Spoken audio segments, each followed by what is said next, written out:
ఇక ఎస్ఐఆర్ ప్రధాన ఉద్దేశం ఓటర్ల జాబితాను ప్రక్షాళన చేయడమే తప్ప ఓటర్లను తొలగించడం కాదంటున్నారు ప్రధాన ఎన్నికల అధికారి సుదర్శన్ రెడ్డి.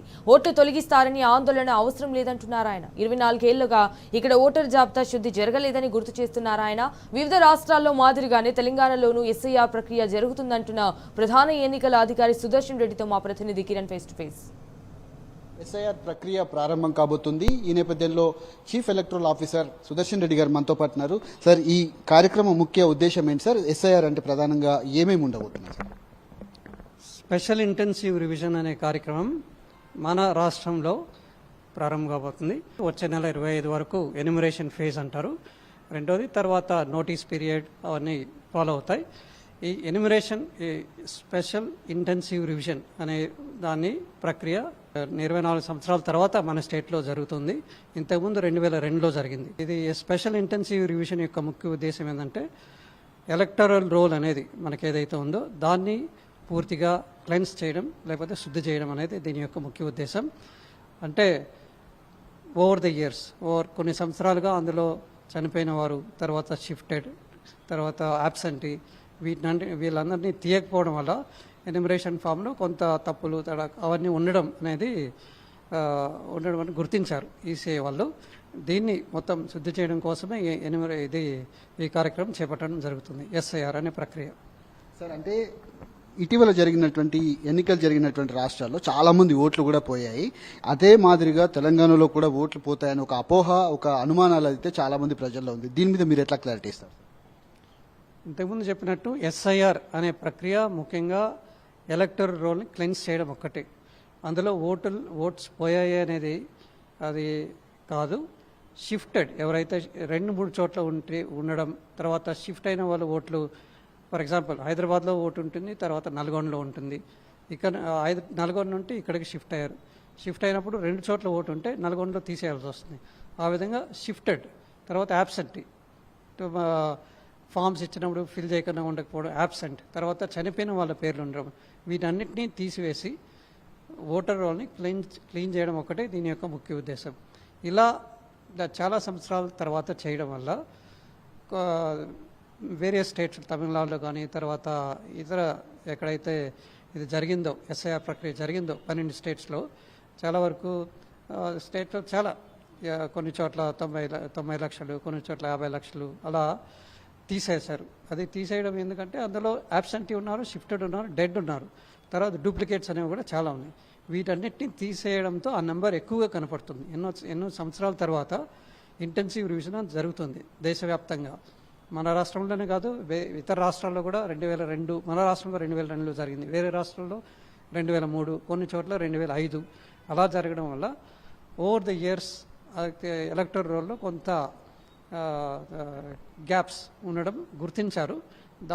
దానివల్ల ఇది ఎక్కువగా తీసేశారు లేకపోతే అది అనుకుంటున్నారు. అది ఉద్దేశం అది కాదు, క్లెన్స్ చేశారు. ఓటర్ రోల్ ఏదైతే ఉందో దాన్ని శుద్ధి చేశారు అనేది చెప్పడం జరుగుతుంది. 2002లో ఈ ప్రక్రియ సాగింది, మళ్ళీ ఇప్పుడు కొనసాగుతుందని చెప్తున్నారు. ఒకవేళ 2002లో ఉన్నటువంటి వాళ్ళు చాలా మంది యువ ఓటర్లు కూడా ఉన్నారు. ఆ తర్వాత వచ్చినటువంటి ఓటర్లు కూడా రిజిస్టర్ చేసుకొని ఉంటారు. వాళ్ళకి ఎట్లాంటి భరోసాని ఇస్తారు సార్? వాళ్ళు ఎట్లా ఎన్యూమరేషన్ చేసుకోవాల్సి ఉంటుంది? ఇప్పుడు 2002లో ఉన్న ఓటర్స్ మన ఎన్యూమరేషన్ ఫామ్ తీసుకుంటే దాంట్లో 2-3 భాగాలు ఉంటాయి. మొదట ఫిల్ ఇన్ఫర్మేషన్, ఏదైతే మీ ప్రస్తుతం ఉన్న ఎలక్టరల్ రోల్ డీటెయిల్స్ ఏ ఉన్నాయో, మీ పేరు, ఎలక్టరల్ రోల్ నెంబర్, తర్వాత మీ అడ్రస్, ఇప్పుడున్న అడ్రస్, ఆ డీటెయిల్స్ అన్నీ ఉంటాయి. మీ ఫోటో, తర్వాత ఇప్పుడు కొత్త ఫోటో అతికించడానికి ఈ డీటెయిల్స్ అన్నీ ఉంటాయి. 2002లో కూడా మీ పేరు ఉన్నట్టయితే దానికి సంబంధించిన డీటెయిల్స్ ఫిల్ చేయడం కోసం ఒక సపరేట్ కాలం ఉంది. అందులో మీ డీటెయిల్స్ ఫిల్ చేయాల్సి వస్తుంది. 2002లో మీరు ఓటర్ అయితే, 2002లో మీరు ఓటర్ కాని పక్షంలో 2 బాక్సులు ఫిల్ చేయాల్సి వస్తుంది. ఒకటి 2002లో ఉన్న మీ పేరెంట్స్ యొక్క డీటెయిల్స్ ఫిల్ చేయాలి, తర్వాత మీ డీటెయిల్స్ కూడా ఫిల్ చేయాల్సి వస్తుంది. దీనికోసం ఇది 2002ని అనుసంధానం చేశారనేది దీని యొక్క ఉద్దేశం. మొత్తం ఎంతమంది సిబ్బంది ఈ ప్రక్రియలో పాల్గొనబోతున్నారు సార్? అటు బిఎల్ఓలు కావచ్చు, లేదంటే బిఏలకు సంబంధించినటువంటి రిజిస్టర్స్ ఎన్ని జరిగాయి, వాళ్ళకి ఎట్లాంటి ట్రైనింగ్ ఇచ్చారు సార్? ఇప్పుడు మన రాష్ట్రంలో తీసుకుంటే 36,000 మంది బిఎల్ఓస్ ఉంటారు. అంతమంది పోలింగ్ స్టేషన్స్ ఉన్నాయి కాబట్టి ప్రతి ఒక్క పోలింగ్ స్టేషన్కి ఒక బిఎల్ఓ, 36,000 మంది బిఎల్ఓస్, బూత్ లెవెల్ ఆఫీసర్స్ ఉన్నారు. వీళ్ళకందరికీ గ్రాస్ రూట్ లెవెల్లో ఏ విధంగా వాళ్ళు పనిచేయాలి, ఏ విధంగా ఎన్యూమరేషన్ ఫామ్ని నింపడానికి సహాయపడాలి, అన్ని డీటెయిల్స్ వాళ్ళకి పూర్తిగా ట్రైనింగ్ ఇవ్వడం జరిగింది. వీళ్ళకి సపోర్ట్గా ప్రతి ఒక్క పొలిటికల్ పార్టీస్ని బూత్ లెవెల్ ఏజెంట్స్ BLA 2 అంటాం, వాళ్ళని కూడా అపాయింట్ చేసుకోమని చెప్పి పదే చాలా పార్టీలకి చెప్పడం జరిగింది. వాళ్ళు కూడా చాలామంది దగ్గర 46,000 మంది BLAస్ని కూడా అపాయింట్ చేశారు వివిధ పార్టీసు. వాళ్ళ యొక్క సహాయం తీసుకొని ఇళ్లను గుర్తించడానికి, తర్వాత వాళ్ళకి ఆ ఏరియా, ఆ BLA అంటే ఆ ఏరియాకి సంబంధించిన ఆ పోలింగ్ స్టేషన్కి సంబంధించిన వ్యక్తి కాబట్టి వాళ్ళకి BLO కన్నా ఎక్కువ ఆ ప్రదేశం బాగా పరిచయం ఉంది కాబట్టి వాళ్ళ సహాయంతో ఇది చేయడం జరుగుతుంది చెప్పి చేయడానికి ఉపయోగపడతారు, సహాయపడతారు అని చెప్పేసి చెప్పడం జరుగుతుంది. చివరిగా ఒక ప్రశ్న సార్, హైదరాబాద్కు సంబంధించినటువంటి అంశాలు ఎన్యూమరేషన్ ఫామ్ అనేది చాలా వరకు తెలుగులోనే ఇస్తున్నారు. ఇక్కడ హైదరాబాద్లో అనేక రాష్ట్రాల నుంచి ఉన్నటువంటి వాళ్ళు ఏళ్ల తరబడి ఇక్కడ ఉన్నారు. అక్కడ ఓట్లు లేకపోయినప్పటికీ ఇక్కడ వాళ్ళు సమాచారం నింపాలంటే వాళ్ళ స్థానికంగా వాళ్ళకు వచ్చినటువంటి వాడుక భాష ఏదైతే ఉంటుందో అది దాంట్లో కాకుండా తెలుగు పూర్తి స్థాయిలో తెలుగే ఉంటుంది.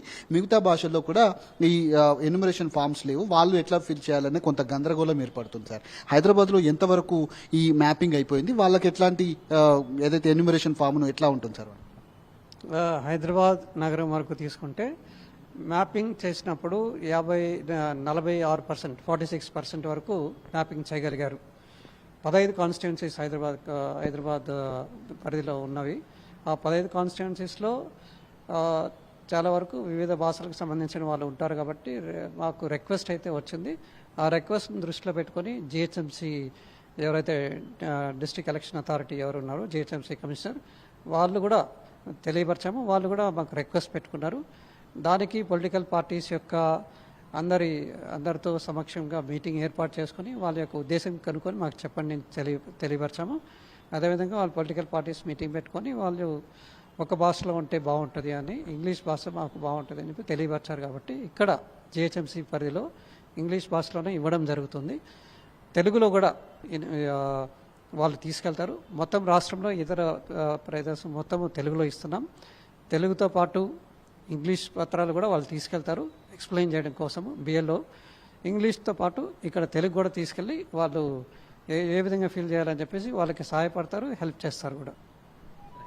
చెప్పినటువంటి పరిస్థితి కనబడుతుంది. ఈ SIR ప్రక్రియకు సంబంధించినటువంటి అంశాల్లో అన్ని రకాల చర్యలు కూడా తీసుకున్నాము. దేశవ్యాప్తంగా జరుగుతున్నటువంటి SIR ప్రక్రియలో భాగంగానే తెలంగాణలో కూడా కొనసాగుతుంది. దాదాపు 36,000 మంది పైగా ఉన్నటువంటి BLOలు కూడా ఇక శిక్షణ కార్యక్రమాలు కావచ్చు, వాళ్ళకి ఇచ్చేటువంటి ట్రైనింగ్ అంతా కూడా పూర్తయిందని కూడా చెప్తా ఉన్నారు. ప్రధానంగా డబుల్ ఓట్లు ఉన్నటువంటి వాళ్ళు కావచ్చు, ఏదైతే డెత్కు సంబంధించిన చనిపోయినటువంటి వాళ్ళ ఓట్లు తొలగించడం ప్రధాన లక్ష్యం. 2002లో ఉన్నటువంటి ఎలక్టోరల్కు సంబంధించినటువంటి ఓటర్ లిస్ట్ ఏదైతే ఉందో దాని ప్రామాణికంగానే పూర్తి స్థాయిలో ఓటర్ లిస్టుకు సంబంధించినటువంటి అంశం కావచ్చు SIR ప్రక్రియ అంతా కూడా కొనసాగుతుందని కూడా తాను చెప్తా ఉన్నారు.